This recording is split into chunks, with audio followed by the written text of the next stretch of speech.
Hello everyone. हम solve कर रहे हैं केमिकल इक्विलिब्रियम के प्रीवियस ईयर क्वेश्चंस को, ठीक है ना। और जो पी वाई क्यूज है उसमें हम स्टार्टिंग के जो 20 क्वेश्चन है 1 से लेकर 20 तक, ठीक है ना, 2 वीडियो में हम डिस्कस कर चुके हैं, ठीक है ना। पहली वीडियो में मैंने आपको 10 क्वेश्चन बताए थे, फिर उसके बाद दूसरी वीडियो में भी 10 क्वेश्चन डिस्कस किए थे। तो आज की वीडियो में, ठीक है ना, पी वाई क्यू सीरीज में हमारा ये तीसरा वीडियो है। और इस वीडियो में हम लेकर आए हैं आपके लिए क्वेश्चन नंबर 21 से लेकर क्वेश्चन नंबर 30 तक के क्वेश्चंस, ठीक है। 10 क्वेश्चन मैं आपके सामने डिस्कस करूंगा केमिकल इक्विलिब्रियम और आयनिक इक्विलिब्रियम से, जो क्वेश्चन नीट में प्रीवियस ईयर में आए हुए हैं, ठीक है। तो चलिए स्टार्ट करते हैं क्वेश्चन नंबर 21 से। देखिए तो बच्चों देखो, क्वेश्चन नंबर 21 में क्या बोल रहा है। कह रहा है if the value of an equilibrium constant for a particular reaction is 1.6 into 10 की पावर 12, ठीक है ना। ये इक्विलिब्रियम कांस्टेंट की वैल्यू आपको गिवन है, तो इक्विलिब्रियम कांस्टेंट में लिख लेता हूँ 1.6 इंटू 10 की पावर 12, ये हमको गिवन है। कह रहा है then at equilibrium the system will contain, तो आपको ये बताना इस सिस्टम में क्या होगा।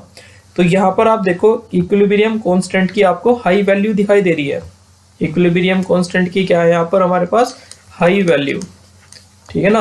यदि इक्विलिब्रियम कांस्टेंट की हाई वैल्यू है तो इसका मतलब हमको रिएक्शन में, ठीक है ना, रिएक्शन में मोस्टली क्या मिलेगा, रिएक्शन में मोस्टली क्या मिलेगा, प्रोडक्ट्स मिलेगा, ठीक है ना, मोस्टली प्रोडक्ट मिलेगा। ऐसा क्यों कह रहा हूँ, क्योंकि जो इक्विलिब्रियम कांस्टेंट होता है तुम्हारा, ठीक है ना, इक्विलिब्रियम कांस्टेंट जो होता है उसका फॉर्मूला क्या होता है, तो ऊपर हम प्रोडक्ट की कॉन्सेंट्रेशन रखते हैं, ठीक है ना, और नीचे रिएक्टेंट की कॉन्सेंट्रेशन रखते हैं, ठीक है ना। प्रोडक्ट अपॉन रिएक्टेंट होता है।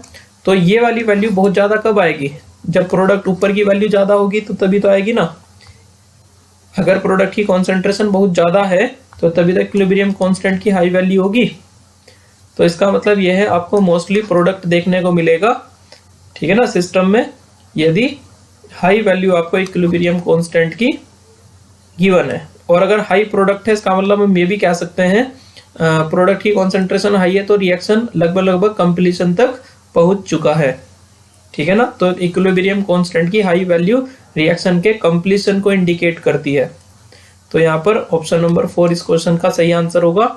और देखो ये भी 2015 में ही आया हुआ क्वेश्चन था। नेक्स्ट हम चलते हैं क्वेश्चन नंबर 22 पर। कह रहा है which of the following salt will give highest pH in water, highest pH किसका होगा हमको ये बताना है। तो देखो आपको ये सोल्ट पहचानने हैं किस किस टाइप के हैं। तो यहाँ पर जो KCl का सोल्ट है, ठीक है ना, वाटर में अगर मैं इसको डिसोसिएट कर दूं तो ये बताओ क्या देगा, KOH देगा और प्लस HCl देगा। और HCl क्या होता है हमारे पास, स्ट्रॉन्ग एसिड होता है, और KOH हमारे पास स्ट्रॉन्ग बेस होता है। तो इसका मतलब ये हुआ जो हमारे पास KCl सोल्ट था वो स्ट्रॉन्ग एसिड स्ट्रॉन्ग बेस का सोल्ट था, और स्ट्रॉन्ग एसिड स्ट्रॉन्ग बेस के सोल्ट न्यूट्रल सोल्ट होते हैं और इनका पीएच कितना होता है, 7 होता है। इसी तरीके से अगर मैं NaCl की बात करूं, इसको वाटर के साथ रिएक्ट करा के देखो तो आपको NaOH मिल जाएगा और HCl मिलेगा।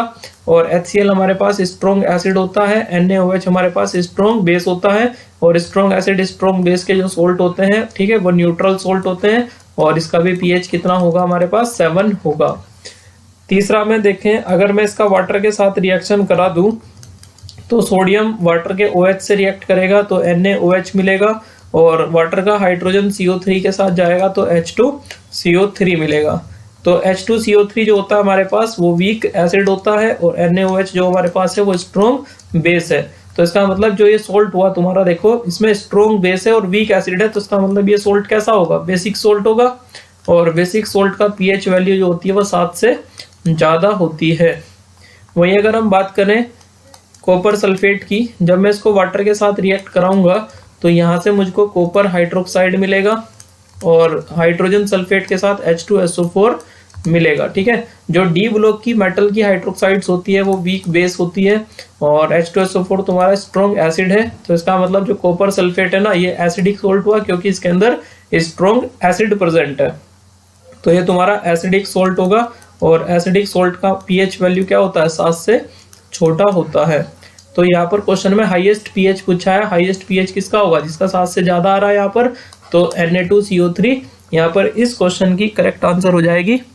ठीक है ना, AIPMT में 2014 में ये क्वेश्चन आया हुआ था, इस तरीके से आपको देखना था। ठीक है, नेक्स्ट हम चलते हैं क्वेश्चन नंबर 23 पर, और क्वेश्चन नंबर 23 में कह रहा है for a given exothermic reaction Kp and Kp dash are the equilibrium constant.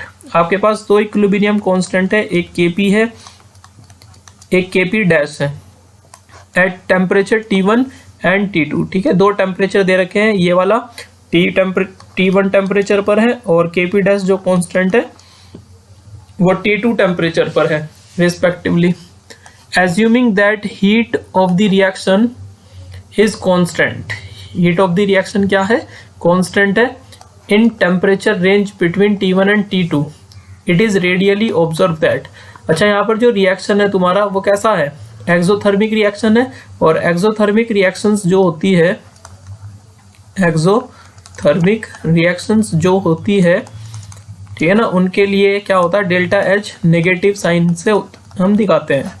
Delta H कैसा होता है उनके लिए, नेगेटिव होता है यहाँ पे। ठीक है, और यहाँ पर टेम्परेचर भी आपको याद रखना है, T2 ग्रेटर देन T1 होता है। ठीक है, मैं एक रिलेशन आपको बता रहा हूँ, एक रिलेशन होता है यहाँ पर log K2 upon K1 equal to delta H upon 2.303 R, और ब्रैकेट में हम लिख लेंगे T2 minus T1 upon T1 T2।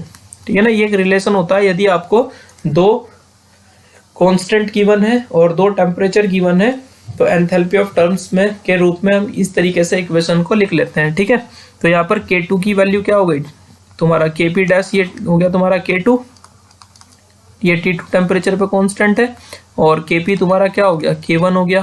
ठीक है ना, T1 टेम्परेचर पे कांस्टेंट है, तो मैं फॉर्मूला चलो लगा लेता हूँ। K2 की जगह पर हम क्या लिखेंगे, Kp डैश लिखेंगे, और K1 की जगह पर Kp लिखेंगे, इक्वल टू डेल्टा H क्या है हमारा, देखो डेल्टा H वाली टर्म तो नेगेटिव हो गई ना। अच्छा, मैं इसको इक्वेशन को ऐसे भी लिख सकता हूँ, अभी आप ऐसे लिख लो इसको, 2.303 R, यहाँ पर मैं इसको 1 upon T1 minus 1 upon T2 लिखूंगा। अगर मैं इसको ऐसे लिख लूँ तो जब LCM लेंगे तो फिर ऊपर वाला ये आ जाएगा ना, बिल्कुल ऐसे लिख सकते हैं। अब मुझे पता है T2 ज़्यादा है T1 से, लेकिन जब मैं 1 अपॉन में लिख लूँगा, अब देखो अपॉन में छोटी वैल्यू आ गई ना, यहाँ पर अपॉन में बड़ी वैल्यू आ गई, तो जो ये वाली टर्म है, ये वाली टर्म क्या हो जाएगी, ज़्यादा हो जाएगी, ये वाली टर्म क्या होगी, मोर, और ये वाली टर्म क्या हो जाएगी, लेस। ठीक है ना, तो आप बड़ी वैल्यू में से छोटी वैल्यू को घटा रहे हो, तो ये आंसर कैसा आएगा, अगर मैं इतनी वैल्यू को सोल्व करूंगा पॉजिटिव वैल्यू आएगी ये, क्योंकि आप बड़ी वैल्यू में से छोटी वैल्यू को घटा रहे हो, तो ये टर्म पॉजिटिव आएगी। और जो तुम्हारा डेल्टा H है वो कैसा है, नेगेटिव है, क्योंकि एक्सोथर्मिक है। ठीक है ना, और ये मल्टीप्लाई में है, तो ये माइनस प्लस माइनस, तो कुल मिलाकर जो ये पूरी टर्म है ये नेगेटिव हो जाएगी, ये माइनस में है, ये वाली टर्म प्लस में है। तो मैं ऐसे कह सकता हूँ कि log Kp डैश अपॉन जो Kp होगा वो तुम्हारा नेगेटिव वैल्यू आएगी। तो log Kp dash upon Kp को जब हम सोल्व करेंगे तो ये आ जाएगा log में Kp dash minus log Kp equal to negative value. ठीक है ना, अब आप मुझे बताओ इनमें से Kp डैश और Kp में से कौन बड़ा छोटा होगा। भाई यहाँ पर नेगेटिव आंसर कब आएगा, जब आप छोटी वैल्यू में से बड़ी वैल्यू को घटाओगे, तो तभी तो उत्तर नेगेटिव आएगा। तो इसका मतलब ये वाली टर्म कैसी होगी, ये टर्म होगी छोटी, और ये वाली टर्म क्या होगी, बड़ी टर्म होगी, है बड़ी वैल्यू होगी, तभी तो आंसर नेगेटिव में आएगा, जब आप छोटी वैल्यू में से बड़ी वैल्यू को घटाओगे। तो इसका मतलब क्या हुआ, Kp जो है तुम्हारा वो बड़ी टर्म है, और जो Kp डैश है वो छोटा है, तो इसलिए इस क्वेश्चन का जो आंसर होगा हमारे पास वो आएगा ऑप्शन नंबर 1 आएगा। ठीक है, तो इस तरीके से आप इसको समझ सकते थे क्वेश्चन को। तो यहाँ पर जो ये क्वेश्चन है 2014 में क्वेश्चन पूछा हुआ है नीट में।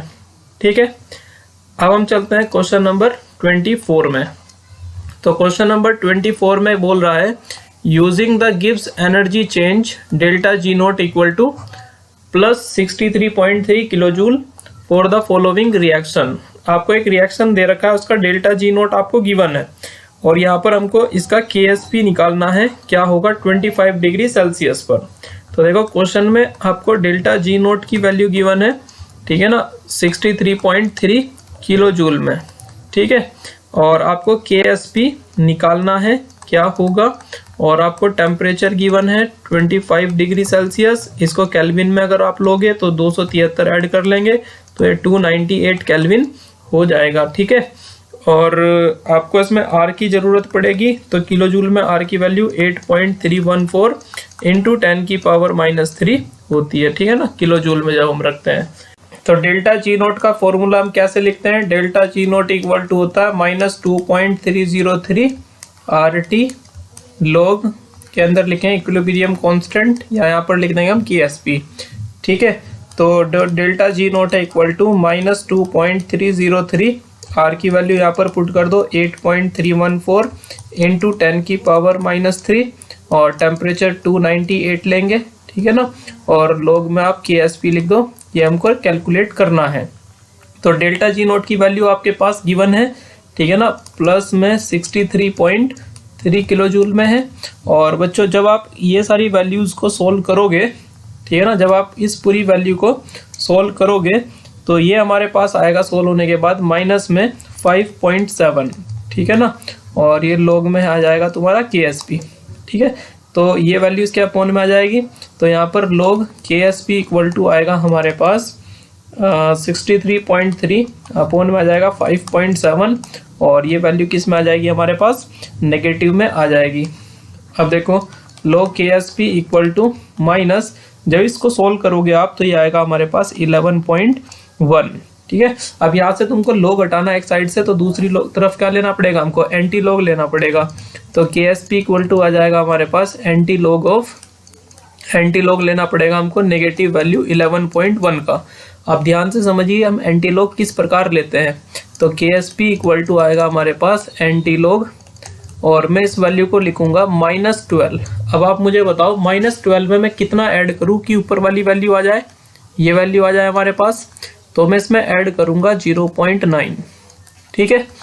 अब देखो KSP इक्वल टू हो जाएगा हमारे पास एंटी log, तो मैं -12 को कैसे लिखूंगा, log में लिख सकता हूँ 10⁻12, और 0.9 जो है log में किसकी वैल्यू होती है, ये होती है log 8 की वैल्यू, ठीक है। अब देखो KSP equal to anti log, तो ये हो जाएगा हमारे पास log में हम इसको लिख सकते हैं 8 इंटू 10⁻12, और ये log से एंटी log कैंसिल कर दोगे तो KSP इक्वल टू आ जाएगा 8 इंटू 10⁻12, ठीक है। तो यहाँ पर हमारा 8 इंटू 10⁻12 आंसर आ जाएगा, ऑप्शन नंबर 2 इस क्वेश्चन की सही आंसर हो जाएगी। ये भी नीट में 2014 में आया हुआ क्वेश्चन है, ठीक है। अब हम चलते हैं नेक्स्ट क्वेश्चन नंबर 25 पर, और क्वेश्चन नंबर 25 में कह रहा है फॉर द रिवर्सिबल रिएक्शन, आपको रिएक्शन दे रखी है, अमोनिया का फॉर्मेशन हो रहा है इस रिएक्शन में, हीट भी निकल रही है, the equilibrium shift forward direction, ठीक है ना, इक्विलिब्रियम शिफ्ट होगा फॉरवर्ड डायरेक्शन में, आपको क्या करना पड़ेगा। देखो इसमें हीट निकल रही है यहाँ पे, तो हीट निकलने का मतलब क्या हुआ, ये एक्सोथर्मिक रिएक्शन है, एक्सोथर्मिक ये रिएक्शन है, और एक्सोथर्मिक रिएक्शंस जो होती है उनका डेल्टा H कैसा होता है, नेगेटिव, ठीक है ना। और ली चैटलियर प्रिंसिपल ने हमको ये बताया था कि एक्सोथर्मिक रिएक्शंस के लिए, ठीक है ना, टेम्परेचर को कैसा रखना पड़ेगा, टेम्परेचर को हमको कम करना पड़ेगा, तो रिएक्शन कहाँ पर चलेगी, फॉरवर्ड डायरेक्शन में चलेगी। यदि रिएक्शन को फॉरवर्ड डायरेक्शन में चलाना है तो टेम्परेचर को कम रखना पड़ेगा, ठीक है ना, कम टेम्परेचर को रखकर, तो टेम्परेचर का क्या इसमें कोई ऑप्शन दिया गया है, तो डिक्रीजिंग द टेम्परेचर, ठीक है ना, और इंक्रीजिंग द प्रेशर। देखो तो प्रेशर का इफेक्ट क्या था, प्रेशर का भी इफेक्ट देख लो यहाँ पे, प्रेशर का जो इफेक्ट है वो होता है तुम्हारा कि अगर तुमने प्रेशर को बढ़ाया, ठीक है ना, अगर तुमने प्रेशर को बढ़ाया तो जो इक्विलिब्रियम शिफ्ट होगा, इक्विलिब्रियम शिफ्ट होगा वो होगा toward laser number of mole, toward laser number of moles. जिधर मोल कम होते हैं उस तरफ इक्विलिब्रियम शिफ्ट हो जाता है प्रेशर को बढ़ाने से। अब आप यहाँ पर देखो रिएक्टेंट की साइड कितने मोल है, 4 मोल, और प्रोडक्ट में कितने मोल है, 2 मोल, तो ये फॉरवर्ड डायरेक्शन में चलने लगेगा यदि तुम प्रेशर को बढ़ाओगे। तो increasing pressure and decreasing temperature, या तो फोर्थ ऑप्शन बिल्कुल मुझे करेक्ट लग रही है, ठीक है ना, 12th क्वेश्चन की। अब और भी ऑप्शन देख लो, कह रहा है फर्स्ट ऑप्शन में by increasing the concentration of ammonia. यदि आप अमोनिया तो प्रोडक्ट है और प्रोडक्ट की कॉन्सेंट्रेशन बढ़ाओगे तो रिएक्शन बैकवर्ड में जाएगा, तो ये ऑप्शन गलत हो गई। By decreasing the pressure, pressure को अगर घटा दिया तुमने तो भैया प्रेशर को बढ़ाने से अगर आगे की तरफ आ रहा है रिएक्शन तो प्रेशर को घटाने से तो बैकवर्ड में चला जाएगा ना, तो ये भी गलत हो जाएगा ऑप्शन। तीसरे में कह रहा है by decreasing the concentration of nitrogen, अगर नाइट्रोजन और हाइड्रोजन की तुम कॉन्सेंट्रेशन को घटा दोगे, इसका मतलब यहाँ पे decreasing the concentration of nitrogen and hydrogen, इसकी कॉन्सेंट्रेशन तुमने घटा दी, मतलब अमोनिया की कॉन्सेंट्रेशन बढ़ गई तो प्रोडक्ट की कॉन्सेंट्रेशन बढ़ जाएगी तो रिएक्शन बैकवर्ड में आएगा ये भी। तो करेक्ट आंसर कौन सा हो जाएगा, 4 हो जाएगा। ठीक है, ये भी नीट में देखो AIPMT में 2014 में आया हुआ क्वेश्चन था। अब हम देखते हैं क्वेश्चन नंबर 26। क्वेश्चन नंबर 26 में कह रहा है identify the correct order of solubility in aqueous medium. ठीक है, आपको 3 सोल्ट दे रखे हैं यहाँ पर, इनका करेक्ट ऑर्डर बताना है सोलुबिलिटी का। तो चलिए चेक करते हैं यहाँ पर सोलुबिलिटी इनकी हम।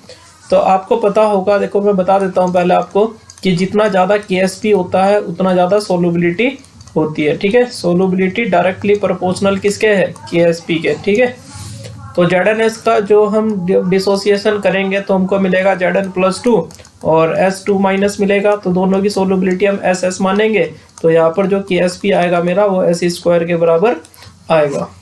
ठीक है, जब हम सेकंड सोल्ट की बात करेंगे, Na2S की बात करेंगे, तो 2Na+ और प्लस यहाँ पर S2- इस तरीके से डिसोसिएट करेंगे तो ये 2S हो जाएगा, ये S हो जाएगा। तो जो यहाँ पर KSP की वैल्यू आएगी हमारे पास वो होती है Na+ की कॉन्सेंट्रेशन का स्क्वायर और सल्फर की पावर -2। ठीक है, तो ये आ जाएगा हमारे पास 2S का स्क्वायर इंटू S, तो यहाँ पर कितना जाता है हमारे पास 4S³, तो ये तुम्हारा KSP होगा। ठीक है, जब हम तीसरे सोल्ट की बात करते हैं कॉपर सल्फाइड, तो ये कॉपर +2 में और S2- में डिसोसिएट होगा, SS यहाँ पर सोलुबिलिटी होगी, तो ये तुम्हारा KSP = आ जाएगा S²। तो अब हम यहाँ पर KSP को देखकर बता सकते हैं, तो ज़्यादा KSP कौन सा आ रहा है, देखो ये S² के बराबर आया, तीसरे वाला भी S² के बराबर आया, लेकिन ये 4S² के बराबर आया, इसका मतलब ये ज़्यादा है। तो ज़्यादा KSP का मतलब क्या होता है, ज़्यादा सोलुबिलिटी होता है। तो मैं ये कह दूंगा यहाँ पर कि Na2S जो है तुम्हारा उसकी सोलुबिलिटी सबसे ज़्यादा होगी। ठीक है, अब मुझे कंपैरिजन करना है यहाँ पर ZnS में और CuS में किसकी सोलुबिलिटी ज़्यादा या कम है। तो आप देखो जो ZnS में कैटायन है मेरे पास वो Zn+2 है। ठीक है, और जो कॉपर CuS में जो है कॉपर वो +2 की फॉर्म में हमारे पास। ठीक है, तो अगर आप ध्यान से देखो यहाँ पर जो कॉपर +2 है इसका साइज छोटा होगा। आपने जो 3D सीरीज है पीरियोडिक टेबल में वहां पर इनका साइज का ऑर्डर पड़ा होगा, तो कॉपर का जो साइज है वो जिंक से छोटा होता है ना, तो ये है तुम्हारा स्मॉल साइज। ठीक है, अब यहाँ पर हम थोड़ा केमिकल बॉन्डिंग का नॉलेज यूज करेंगे। तो इसका स्मॉल साइज है, स्मॉल साइज होने से क्या होता है, अकॉर्डिंग टू फजान रूल, ठीक है ना, फजान्स रूल क्या होता है, हमको आयनिक कंपाउंड के अंदर कोवेलेंट कैरेक्टर बताता है कब ज़्यादा या कम होगा।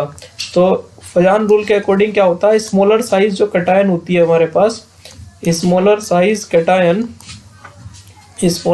कैटायन जो होती है उसमें कोवेलेंट कैरेक्टर ज़्यादा होता है, कोवेलेंट कैरेक्टर ज़्यादा। ठीक है ना, जितना छोटा साइज होता है कैटायन का उसका कोवेलेंट कैरेक्टर उतना ज़्यादा। और हम ये जानते हैं जो कोवेलेंट कंपाउंड्स होते हैं वो लेस सोलूबल होते हैं। ठीक है ना, कोवेलेंट कैरेक्टर जितना ज़्यादा तो हम ये कहेंगे सोलुबिलिटी उतनी कम हो जाएगी, सोलुबिलिटी उतनी कम हो जाएगी। ठीक है, कोवेलेंट कैरेक्टर बढ़ेगा मतलब सोलुबिलिटी घटेगी।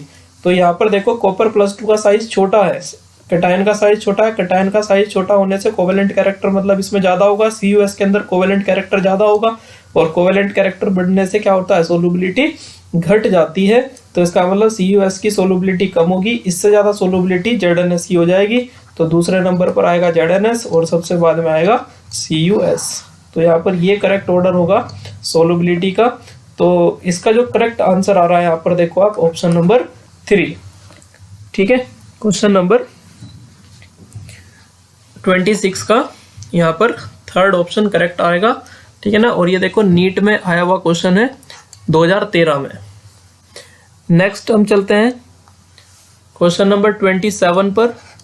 कह रहा है KMnO4 can be prepare from K2MnO4 as per the reaction. आपको एक रिएक्शन दे रखा है यहाँ पर, ठीक है ना, MnO4 माइनस की प्रिपरेशन दे रखी है।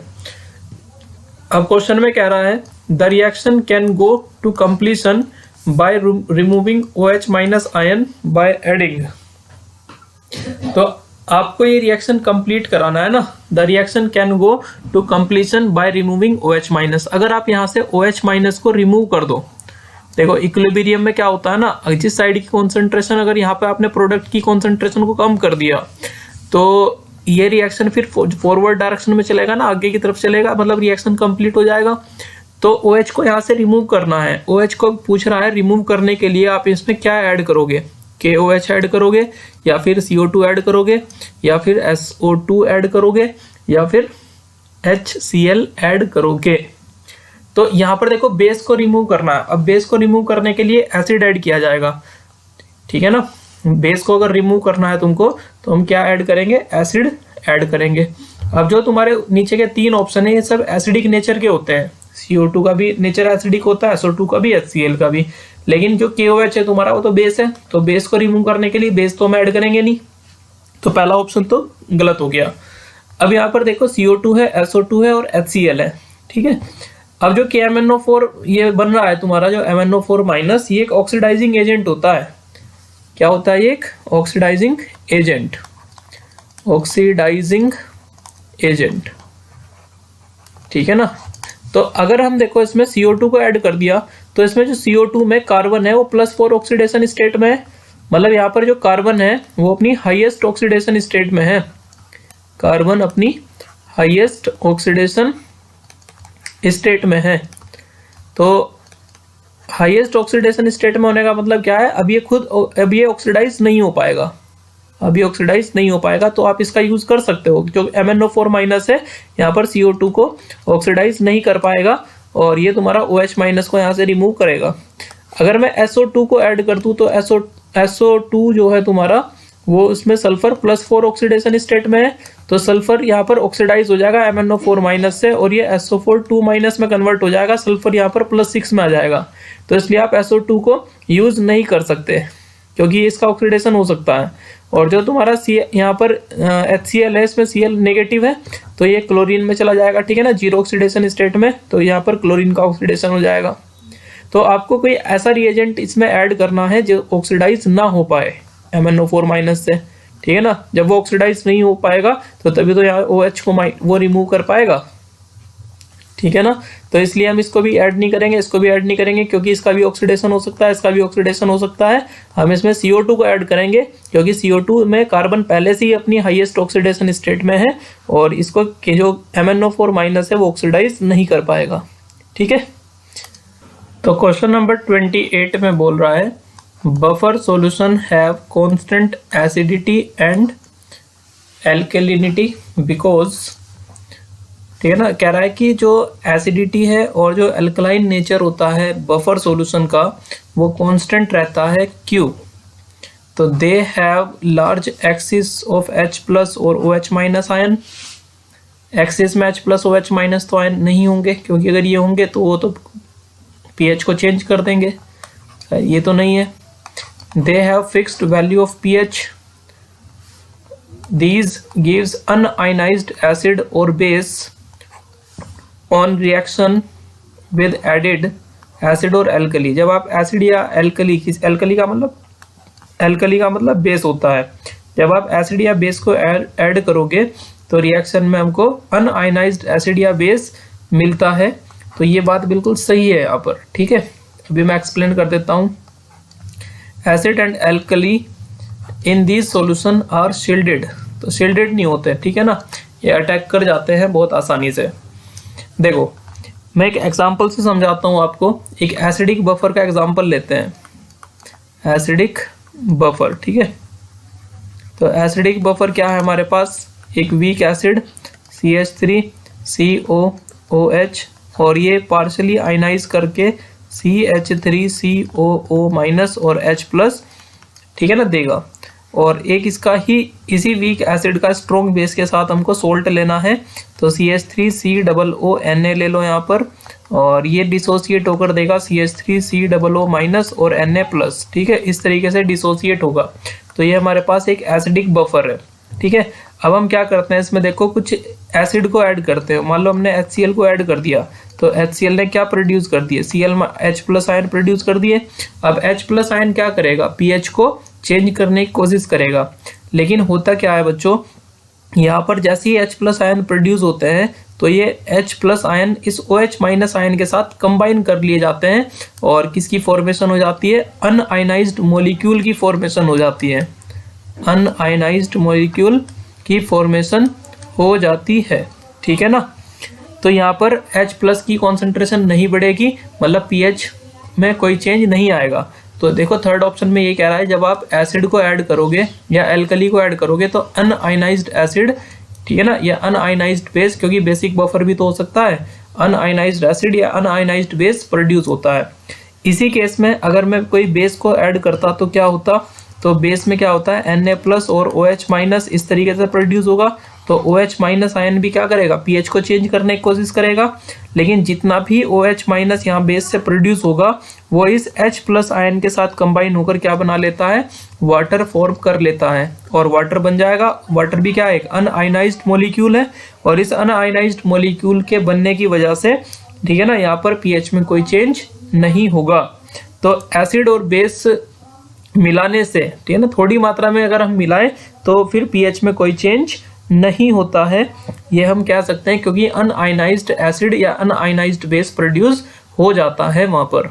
ठीक है ना, एसिड को मिलाने से जो H+ आयन प्रोड्यूस होंगे वो खत्म हो गए, क्योंकि जो H+ प्रोड्यूस हुए वो किसके साथ कंबाइन हो गए, यहाँ पर CH3COO- के साथ कंबाइन होकर अनआयनाइज्ड मॉलिक्यूल मिल गया, और जो बेस से OH- प्रोड्यूस हुए वो H के साथ कंबाइन होकर वाटर बना लिए। ठीक है ना, तो ना तो H+ आयन एक्सिस में हुए ना OH- की एक्सिस हुई, तो यहाँ पर पीएच में कोई चेंज नहीं होगा। तो यहाँ पर पीएच कांस्टेंट बना रहेगा। ठीक है ना, इसी तरीके से जो तुम्हारे बफर सॉल्यूशन होते हैं वो काम करते हैं। ठीक है, इसलिए इसका थर्ड ऑप्शन यहाँ पर करेक्ट होगा। ठीक है, नेक्स्ट हम चलते हैं क्वेश्चन नंबर 29 पर। तो कह रहा है pH of A saturated solution of barium hydroxide is 12। जो pH है बेरियम हाइड्रोक्साइड सॉल्यूशन का वो 12 है। तो कह रहा है the value of solubility product Ksp of barium hydroxide. तो बेरियम हाइड्रोक्साइड की आपको सोलुबिलिटी प्रोडक्ट यहाँ पे निकालना है।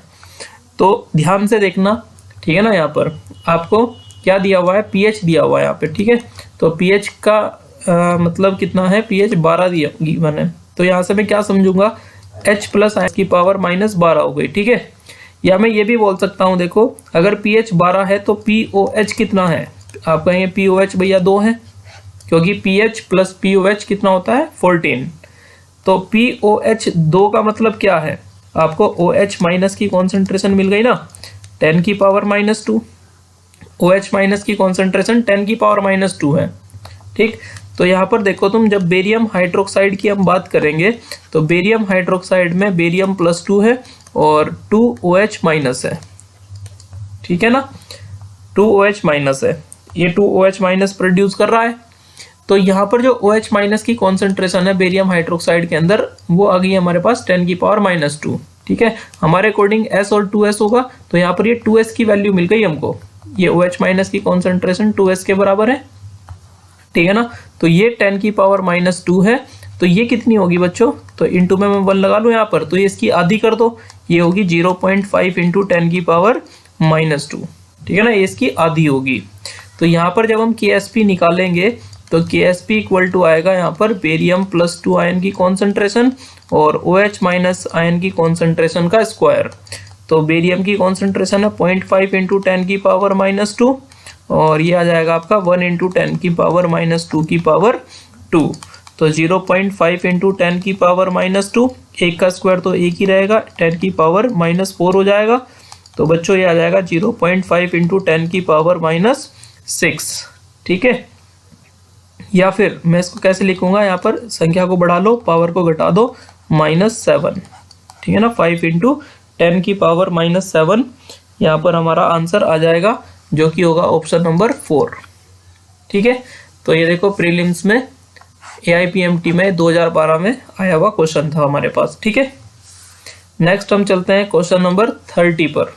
तो देखो क्वेश्चन नंबर 30 में क्या बोल रहा है, given that the equilibrium constant of the reaction has the value of 278 at a particular temperature, है ना। 278 आपको क्या दे रखा है भैया, इक्विलिब्रियम कांस्टेंट दे रखा है, बहुत ज़्यादा वैल्यू दे रखी है इक्विलिब्रियम कांस्टेंट की। तो ये रिएक्शन है 2SO2 गैस है और प्लस ऑक्सीजन है, ठीक है, और ये बना रहा है तुम्हारा 2 मॉलिक्यूल SO3, ठीक है। और इस रिएक्शन का जो इक्विलिब्रियम कांस्टेंट है वो 278 है। कह रहा है what is the value of equilibrium constant for the following reaction at same temperature. तो इस रिएक्शन के लिए बताना है तुमको SO3, ठीक है ना, गिव्स SO2 और प्लस 1/2 O2। इस रिएक्शन का इक्विलिब्रियम कांस्टेंट K डैश मान लेता हूं मैं, क्या होगा ये बताना है हमको। तो आप देखो पहली रिएक्शन से दूसरी रिएक्शन कैसे बनी। तो इसमें SO3 किस साइड है, प्रोडक्ट की साइड, लेकिन इसमें SO3 किस साइड है, रिएक्टेंट की साइड। तो रिएक्शन को उल्टा किया, जब रिएक्शन को उल्टा किया जाता है तो कांस्टेंट अपोन में आ जाता है। तो इसको 278 को मैं अपोन में लिख देता हूँ। अब आप ध्यान से देखो, इसका कोफिशिएंट 2 है और यहाँ पर इसका कोफिशिएंट 1 है। तो इसका मतलब रिएक्शन को हाफ भी किया, जब रिएक्शन को हाफ किया जाता है तो उसका पावर कितना हो जाता है, 1/2 भी हो जाता है। तो आपको ये वैल्यू सोल्व करनी है यहाँ पे, ठीक है। जब हम ये वैल्यू सोल्व करेंगे बच्चों तो हमारा जो करेक्ट आंसर आएगा यहाँ पर वो आ जाएगा 1 अपॉन, और 278 का जब हम अंडर रूट सोल्व करेंगे तो ये आता है 16.7, ठीक है।